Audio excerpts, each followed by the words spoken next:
कुंडलिनी शक्ति हमारे शरीर में मौजूद एक ऐसी शक्ति होती है जिसे पा लेने के बाद हमारा जीवन पूरी तरह से बदल जाता है। यह शक्ति हर एक मनुष्य के शरीर में होती है, पर यह हमारे शरीर में सोई हुई अवस्था में होती है। कुंडलिनी शक्ति प्राप्त करने के लिए पहले हमें अपने शरीर में स्थित कुंडलिनी को जागृत करना होता है। यह कुंडलिनी हमारी रीढ़ की हड्डी के निचले भाग में स्थित होती है। यह ऐसी स्थिति में होती है जैसे कि कोई सांप कुंडली मारकर बैठा होता है, इसलिए इसे कुंडलिनी का नाम दिया गया है। कुंडलिनी जागृत करने के लिए सबसे आसान और सुरक्षित तरीका ध्यान है। ध्यान करने से हमारे शरीर के अंदर एक ऊर्जा का संचार होता है, जो कि कुंडलिनी के अंदर स्थित सातों चक्रों से होता हुआ और उन्हें जागृत करता हुआ आखिरी के 7वें चक्र तक पहुंच जाता है और इस ब्रह्मांड में मौजूद ब्रह्म ऊर्जा से जाकर मिल जाता है। कुंडलिनी जागृत होने से हमारे शरीर में जो सातों चक्र जागृत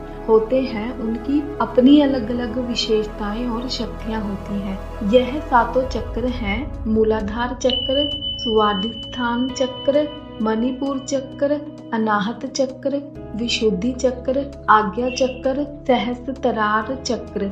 मूलाधार चक्र जो कि हमारा पहला चक्र है, इसके जागृत होने पर हमें अपनी मूल जरूरतों की सभी वस्तुएं प्राप्त हो जाती हैं। स्वादिष्ठान चक्र जो कि दूसरा चक्र है, इसकी प्राप्ति से हमें रचनात्मक शक्तियां मिलती हैं। हमारे तीसरे मणिपुर चक्र से हमें आत्मविश्वास की शक्ति मिलती है। चौथे अनाहत चक्र से हमारे अंदर प्रेम, दया, करुणा जैसी भावनाएं उत्पन्न होती हैं। जो हमारा 5वां चक्र है, विशुद्धि चक्र, इसके जागृत हो जाने से हमें अद्भुत वाणी प्राप्त होती है। कुंडलिनी जागरण का सबसे महत्वपूर्ण चक्र है हमारा छठा चक्र, जो है आज्ञा चक्र। इस चक्र के जागृत होने से हमें बहुत सारी शक्तियां मिल जाती हैं, जैसे कि अचानक अद्भुत ज्ञान, दिव्य दृष्टि, दिव्य वाणी का प्राप्त होना, अचानक से ज्योतिष विद्या, हस्तरेखा विद्या, अंक ज्योतिष विद्या, हस्तलेखन विज्ञान, टेलीपैथी, टैरो कार्ड रीडिंग जैसी अद्भुत शक्तियों का मिल जाना,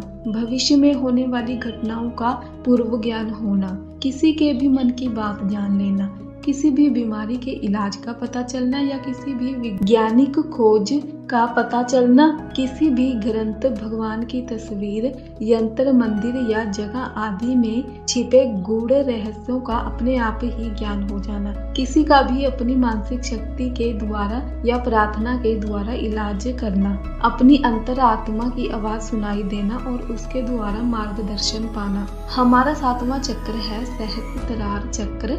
इस चक्र के जागृत होने से हमें विश्वव्यापी ज्ञान की प्राप्ति होती है, जिसे हम एनलाइटनमेंट भी कहते हैं। यह सातों चक्र हमारे ब्रह्मांड के 5 तत्व पृथ्वी, आकाश, जल, अग्नि और वायु से जुड़े हुए हैं। इसलिए हमें कुंडलिनी के इन 7 चक्रों को जागृत करने के लिए अपने मूल तत्व पृथ्वी, आकाश, जल, अग्नि, वायु से जुड़े रहना चाहिए।